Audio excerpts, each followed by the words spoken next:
സ്നേഹിക്കുന്നുണ്ട് ആൾക്കാരെ, പക്ഷെ ഞാൻ അറിയുന്നില്ല. രാഗവേദിയിൽ അതിമനോഹര ഗാനവുമായി ഹരിചന്ദൻ എത്തുന്നു. ചന്തുവിനെ തോപ്പിക്കാൻ അത്രയ്ക്ക് ഗംഭീരമായിട്ട് പാടി. പ്രണയവർണ്ണങ്ങൾ എന്ന ചിത്രത്തിലെ ഗാനമാണ് താരം അതിമനോഹരമായി ആലപിച്ചത്.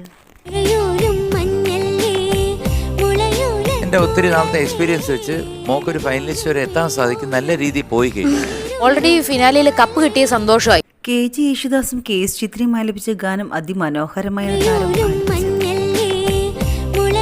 എന്റെ ഒത്തിരി സീസൺ 5 വേദിക്ക് ആവേശം പകരാൻ അതിഥികളെത്തിയിട്ടുണ്ട്. ഈസ്കോസ് വിജയൻ എന്ന് പറയുമ്പോ എന്റെ സ്വന്തം ചേട്ടനാണ്. ചേട്ടൻ എഴുതിയതാണ്. ആരെ കുറിച്ചാണെന്നറിയോ? റിമിയെ കുറിച്ച്. എന്നെ സ്നേഹിക്കുന്നുണ്ട് ആൾക്കാരെ, പക്ഷെ ഞാൻ അറിയുന്നില്ല. രാഗവേദിയിൽ അതിമനോഹര ഗാനവുമായി അർജിത എത്തുന്നു.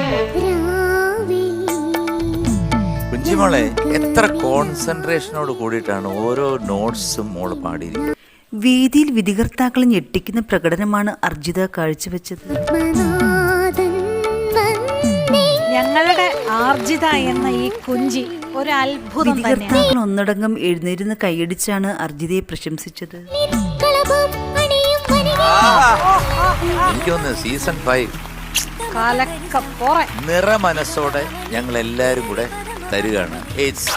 വേദിയിൽ മനോഹര പ്രകടനം കാഴ്ചവെച്ച് വിധികർത്താക്കളുടെ പ്രശംസ ഏറ്റുവാങ്ങിയ അർജിതയ്ക്ക് 100-ൽ 100 മാർക്ക് ലഭിക്കട്ടെ എന്ന് നമുക്ക് ആശംസിക്കാം. ഇന്ന് നീലക്കുയിൽ എന്ന ചിത്രത്തിന് വേണ്ടി ജാനമ്മ ഡേവിഡ് ആലപിച്ച ഗാനവുമായാണ് താരം. ഈ പാട്ട് അറിയത്തില്ലാത്ത ഒരു മലയാളി ഉണ്ടോ?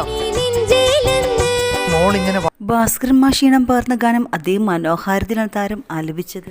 തുടർന്ന് നല്ല രീതിയിലുള്ള കമന്റുകൾ വിധികർത്താക്കൾ നൽകിയത്. വളരെ ശ്രദ്ധിച്ച് കൃത്യമായിട്ട് പാടുമ്പോഴത്തേക്ക് വാക്കുകളില്ല മോളെ. മഴയത്തു മുൻപ് എന്ന ചിത്രത്തിലെ ഗാനവുമായാണ് അലീന പീറ്റർ എന്ന വേദിയിലെത്തിയത്. ഈ പാട്ട് എടുത്തതിന് ഒരു ചക്കരയുമാ.